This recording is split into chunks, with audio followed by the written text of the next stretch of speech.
Hello, welcome to Gio's Reading Time. And you might know me as Rainbow Gio. And today I'm going to be reading Magic Treehouse Merlin Missions, book number 27, Night of the Ninth Dragon, by Mary Pope Osborne. Alright, let's start. This is part 2. So we're going to pick up with chapter 2. Chapter 2. Hail your majesty. The treehouse was dark with shadows. Yep, Jack clutched Okie. He and the puppy both shivered in the damp, chilly air. Hey, our clothes didn't change, said Annie. She and Jack were still wearing their jeans, t-shirts, and sneakers. Right, said Jack. Maybe the person who invited us didn't know how to magically change our clothes, said Annie. Who is the person, said Jack. He looked out the window with Annie and Okie. And where did we land exactly? The treehouse was in a forest of ancient-looking oak trees with gnarled roots and sprawling branches. The shadowy woodland was eerily quiet. No birds sang, no squirrels scurried over the ground. Are we sure this is Camelot? Asked Jack. I wish we had a book to give us information. Let's go down and get information firsthand, said Annie. Okay, said Jack. He picked up Okie and put him inside his bag. Then he pulled on the pack and followed Annie down the rope ladder to the forest floor. So, which way? Jack asked, looking around at the thick, towering oaks. Here and there, a shaft of sunlight shot through the treetops. Okie sniffed the air and barked excitedly. He wants to lead us somewhere, said Annie. Okay, but let's put him in the leash this time, said Jack. Annie lifted the puppy and the leash out of his pack. But before he could fasten the leash up to Okie's collar, the puppy jumped up from her arms and dashed off. Okie, come back, said Jack. Stop, cried Annie. Oh, brother, not again, said Jack, breaking into a run. Okie, stop, Annie yelled, racing through the woods. Jack and Annie chased Okie around the huge tree and then another. They chased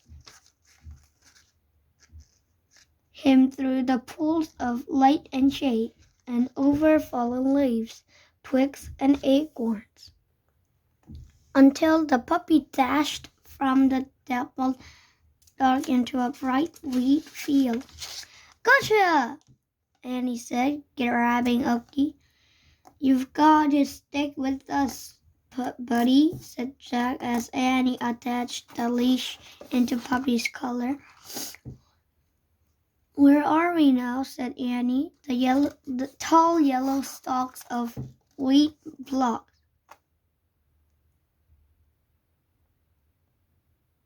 the view of the land beyond the field. All Jack could see was a faraway mountain range. I don't know, let's keep going, said Jack, with Okie pulling on his leash. Jack and Annie began pushing their way through the wheat. Morning sunlight shimmered on the tasseled stalks as they swayed in the wind. Oh, wow, look over there, said Annie, pointing. Beyond the wheat, red flags waved from cone-shaped towers. Dragons decorated the flags. King Arthur's castle! Yes, said Jack. He and Annie and Okie pushed through the stalks until they came to the open field where cut grasses piled into haystacks. Yay, said Annie. Let's go, Okie. The puppy pulled on his leash. And they all started running across the field toward the outer wall of the castle.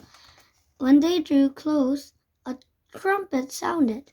A guard appeared between two trots.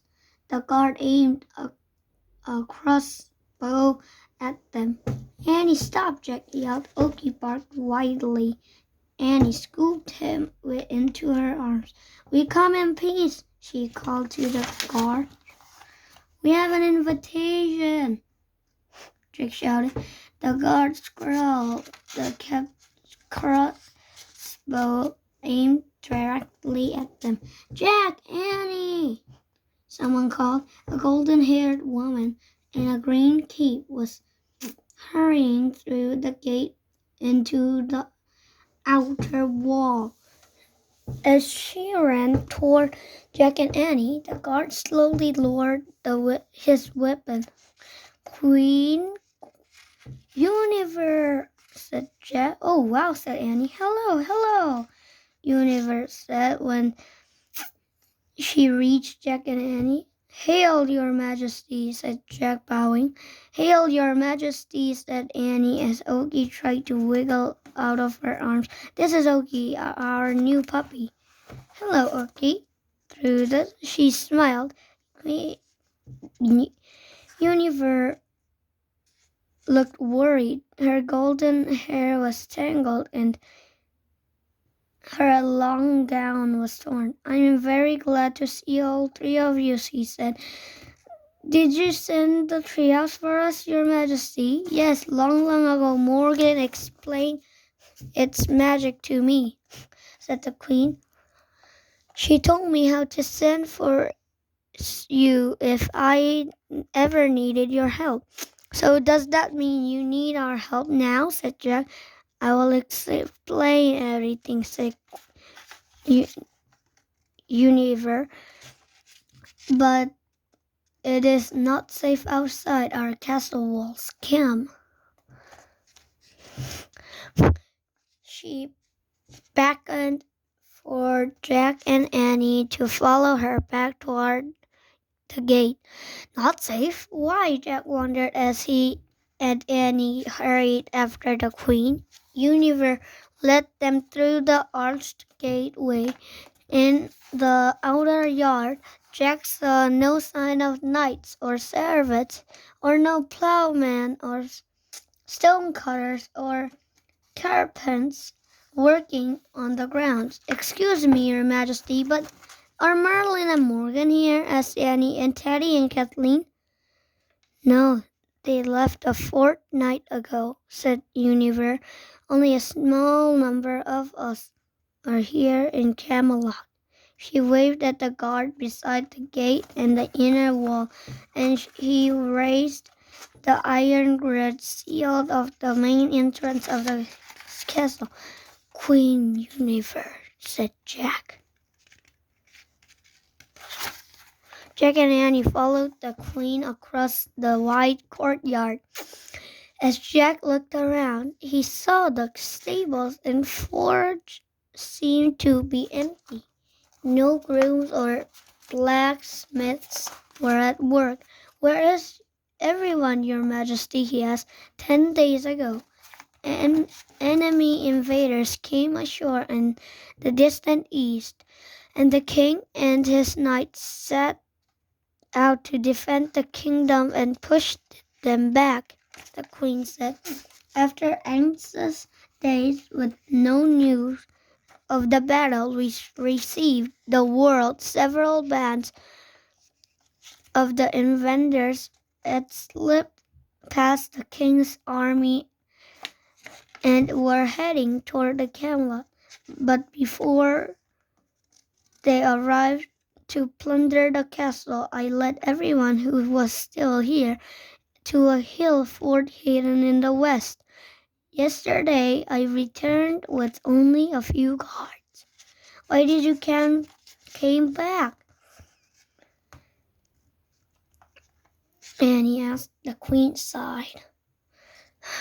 Jack thought she looked as if she might cry, but then she steeled herself and spoke in a strong voice. Because at the fort I received terrible news. What news, your majesty? Asked Jack. I'll explain, said Queen. But first I must take you to a secret place. Universe led them into the great hall, the main room of the palace. Beneath the vault ceiling, tables and benches were overturned. Broken earthware platters and moldy crusts of bread littered the floor.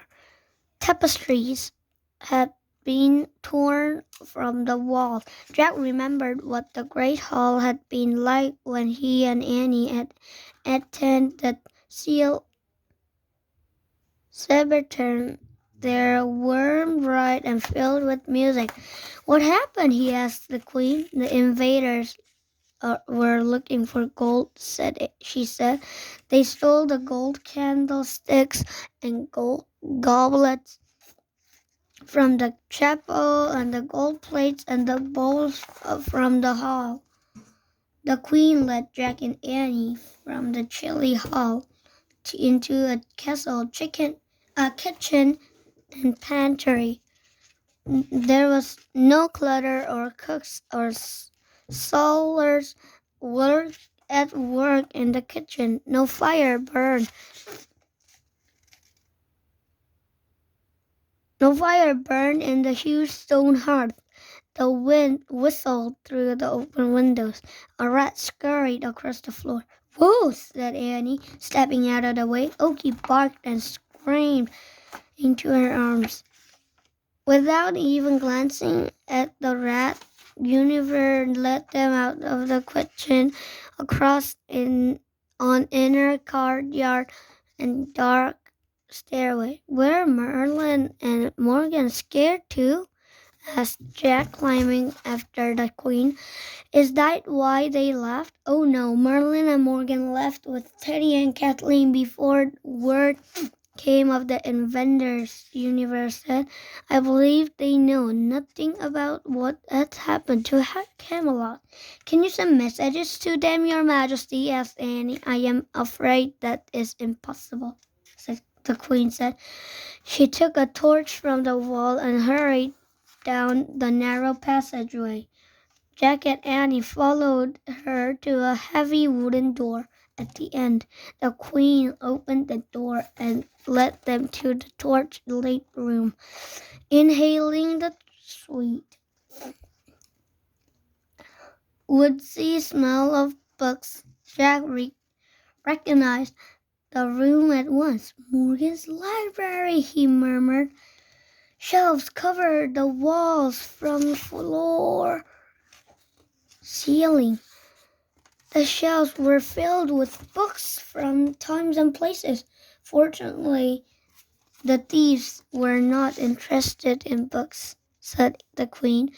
"They did not steal a single one." "Good, I'm glad," said Jack. Books were more valuable to him than gold. "Excuse me, Your Majesty," said Annie, "but where did Morgan and Merlin go? And Teddy and Kathleen? Why can't you send word to them?" "I'll explain for the moment,"